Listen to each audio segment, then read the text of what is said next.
Well, thank you very much. We have some important signings today and some important statements to make about what we're doing in the world of medicine with Bobby and the group. And maybe will do something which will be very enlightening, and I think people are going to like it.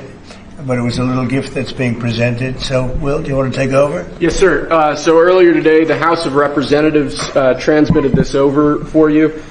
This is a record of the Electoral College votes in the 2024 election. It shows your total of 312 votes. And the letter opener at the bottom of this frame display is actually one of the letter openers that was used to open the electoral votes during the counting. That's great. How many votes did the other side get? Less than you, sir, significantly. By how much? I don't want to get this wrong. It was 226. Oh. But the news said it was going to be the other way around, right? The news said it was going to be a lot closer. No, they said that it was going to be a lot closer than that. It wasn't close. So 312 to 226, that's pretty good, right? Okay, that's good. Thank you. Thank them for me. That's very nice. Yes, sir. We'll tell the Speaker. We have a number of executive orders for your attention today, sir. The first relates to gain-of-function research. Gain-of-function research is a type of biomedical research where pathogens are adulterated, viruses are adulterated to make them more potent or to change the way that they function. Many people believe that gain-of-function research was one of the key causes of the COVID pandemic that struck us in the last decade. What this executive order does, first of all, it provides powerful new tools to enforce the ban on federal funding for gain-of-function research abroad. It also strengthens other oversight mechanisms related to that issue and creates an overarching strategy to ensure that biomedical research in general is being conducted safely and in a way that ultimately protects human health more. It's a big deal. It could have been that we wouldn't have had the problem we had. Right? A lot of people say that, sir. If we had this done earlier. Thank you. Okay, go ahead. Many actions that you've taken so far in this administration, sir, are related to onshoring manufacturing and onshoring supply chains. One of the most important supply chain issues we currently face as a country is our pharmaceutical supply chain. This is an executive order intended to promote domestic manufacturing of pharmaceuticals. It streamlines the permitting processes that go into building domestic pharmaceutical manufacturing sites. It centers a lot of the environmental permitting process, which is quite significant within the EPA, and it takes other actions designed to ensure that we're bringing pharmaceutical jobs and pharmaceutical manufacturing back to the United States of America. Okay, good. That's what it's all about, right? Very important. We're going to have a big announcement next week on some of this kind of thing, but more related to costs, the costs of medicines and drugs, because we're being ripped off, as you know, very badly, being ripped off compared to the rest of the world. Go ahead. Next, we have a series of proclamations for your attention, sir. This is a proclamation declaring National Mental Health Awareness Month. Mental health and that basket of issues has been a major priority for Secretary Kennedy since he got into office. It's been a major priority for your administration. This is just a proclamation declaring this month to be National Mental Health Awareness Month. Yeah.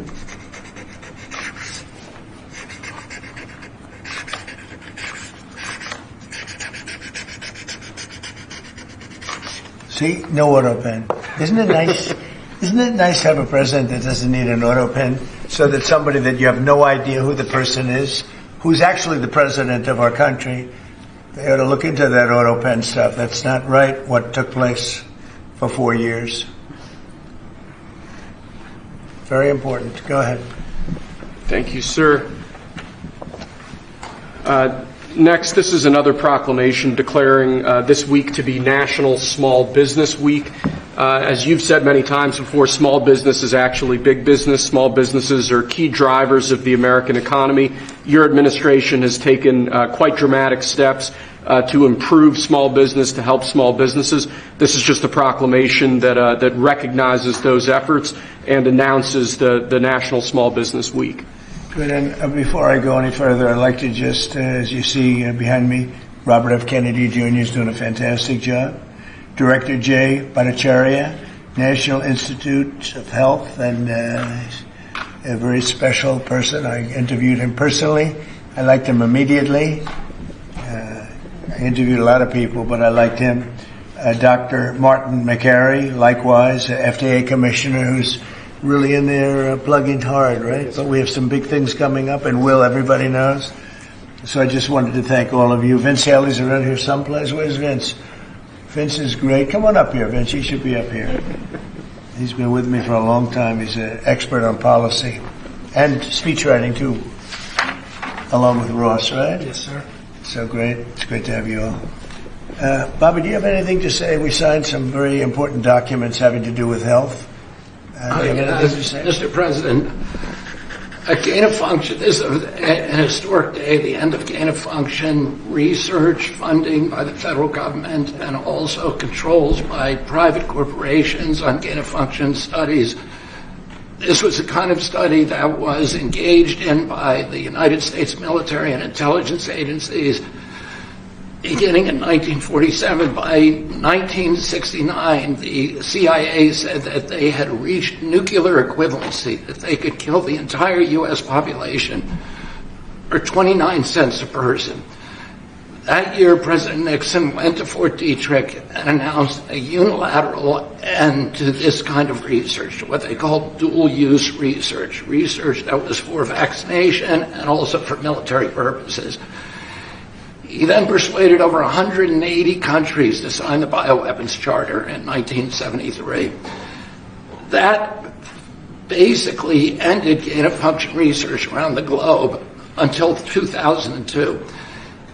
Or 2001, after the anthrax attacks, we passed the Patriot Act, and the Patriot Act had a provision, a little-known provision in it, that said that although the Bioweapons Charter is still in effect, and the Geneva Convention is still in effect, U.S. federal officials who violate it cannot be prosecuted. And that relaunched a bioweapons arms race, and that was driven by gain-of-function research. In 2014, 3 of those bugs escaped from U.S. labs, and President Obama declared a moratorium on future use, and instead a lot of that research was moved offshore to the Wuhan lab. And it launched bioweapons arms race all around the country, all around the world, so that China's engaged in it, developing all kinds of weapons using AI and CRISPR technologies that are really devastating. Russia is deeply engaged in it, Iran and many other countries. It's a kind of weapon that always has blowback. There's always bad news. And the justification for this kind of weaponry was, and these kind of research, was always that we have to do this to develop vaccines to counter a future pandemic. In all of the history of gain-of-function research, we can't point to a single good thing that's come from it. And today, I commend President Trump for his courage and his vision in ending U.S. bioweapons research. And Jay, I'd love you to talk a little bit about it. Yeah, Jay? Sure. This is a historic day. The conduct of this dangerous gain-of-function research, which aims at taking pathogens and making them more virulent, more transmissible in humans, many scientists believe is responsible for the COVID pandemic. The conduct of this research does not protect us against pandemics, as some people might say. It doesn't protect us against other nations. What it does is there's always a danger that in doing this research, it might leak out just by accident even, and cause a pandemic. Any nation that engages in this research endangers their own population as well as the world, as we saw during the COVID pandemic. This proclamation makes it so that most science is actually poses no threat to human populations. The vast majority of science will go on under this as normal.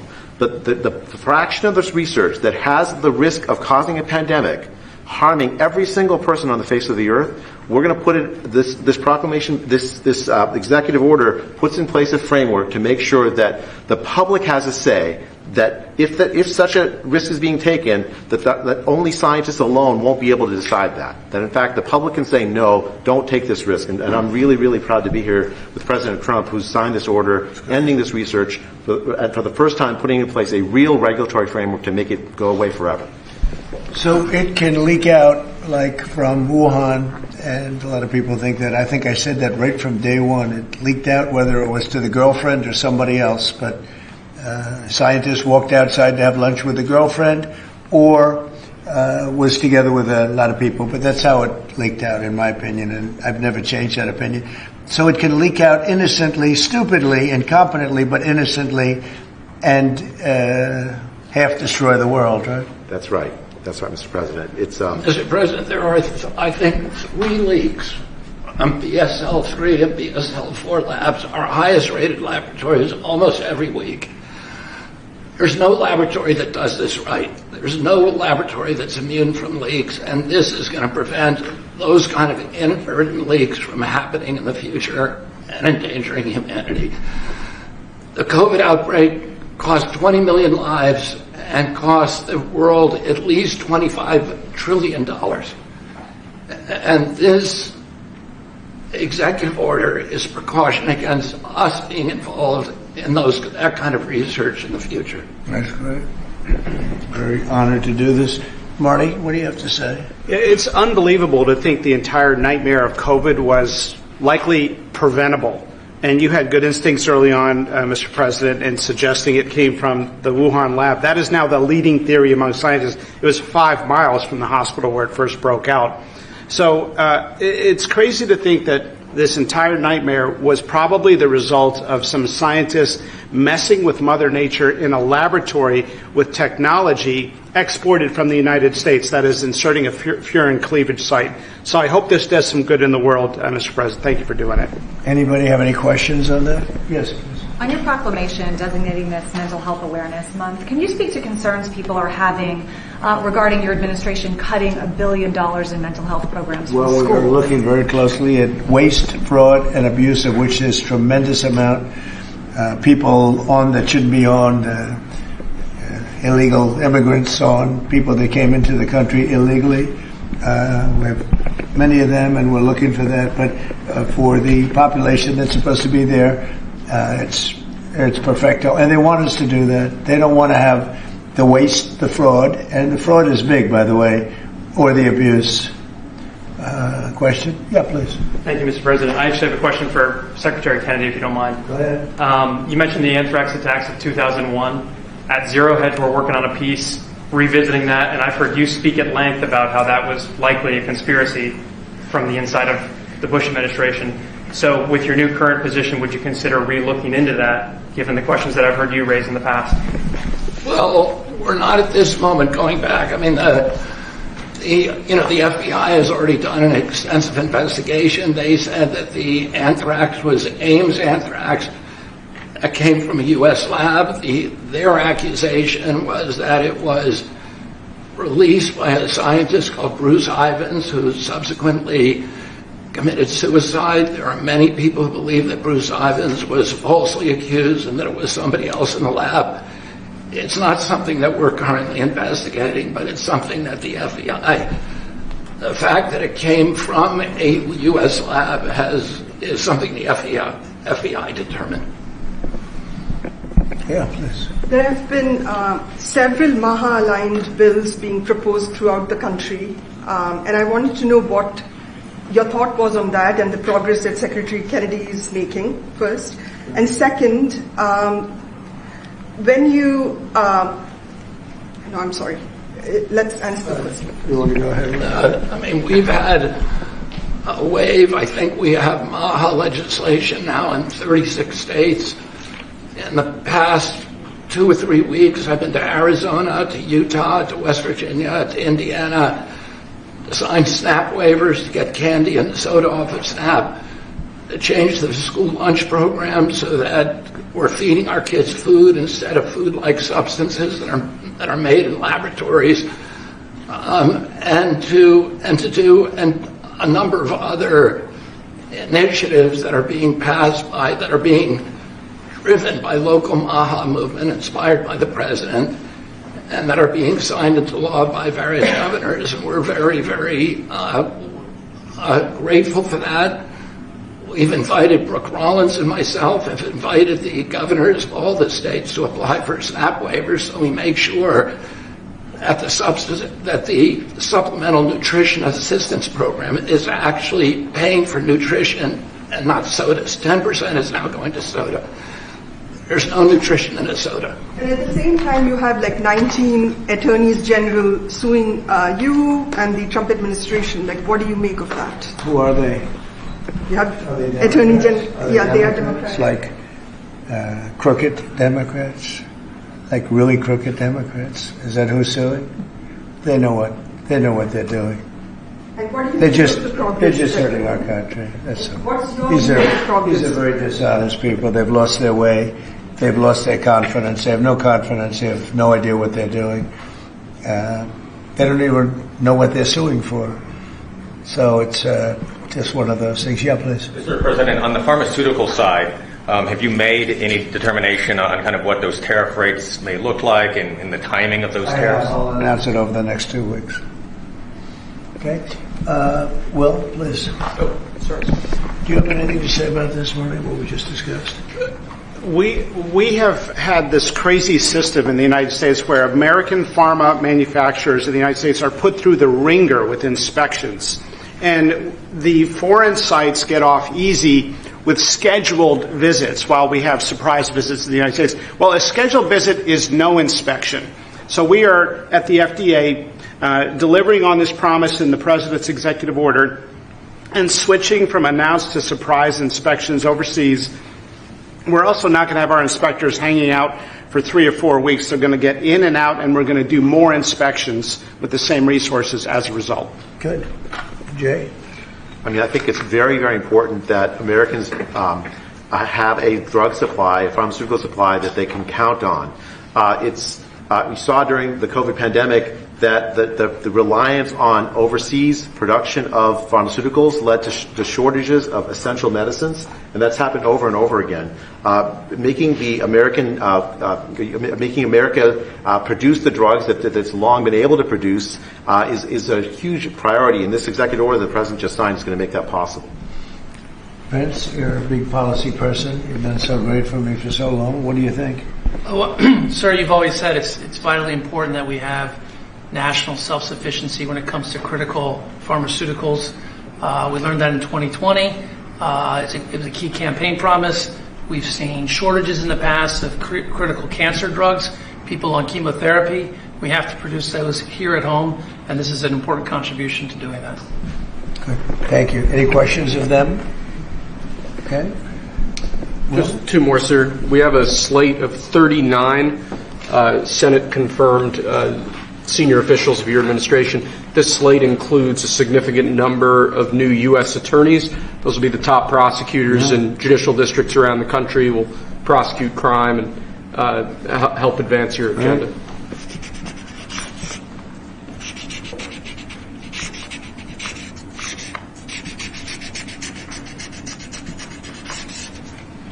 Okay, it's a lot of people, and they're very good people. I hope. Who knows? I hope so. Okay, thank you. And then lastly, sir, we have another proclamation. This week is National Hurricane Preparedness Week. This is an issue that's particularly important, obviously, to your home state of Florida. This is just a proclamation recognizing National Hurricane Preparedness Week 2025.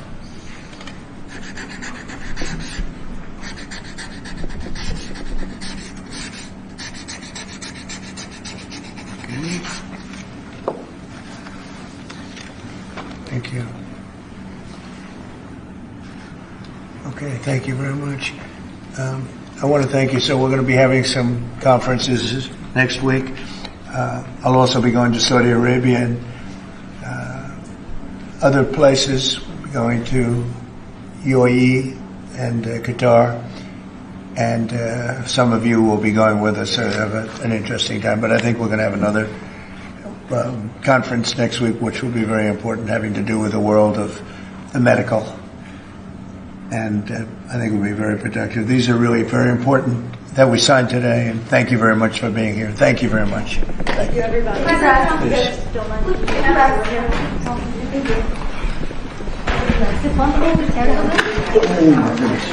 Thank you. You okay? Yes, sir. She's stuck. Thank you, guys. Thank you very much. Here, take these pens.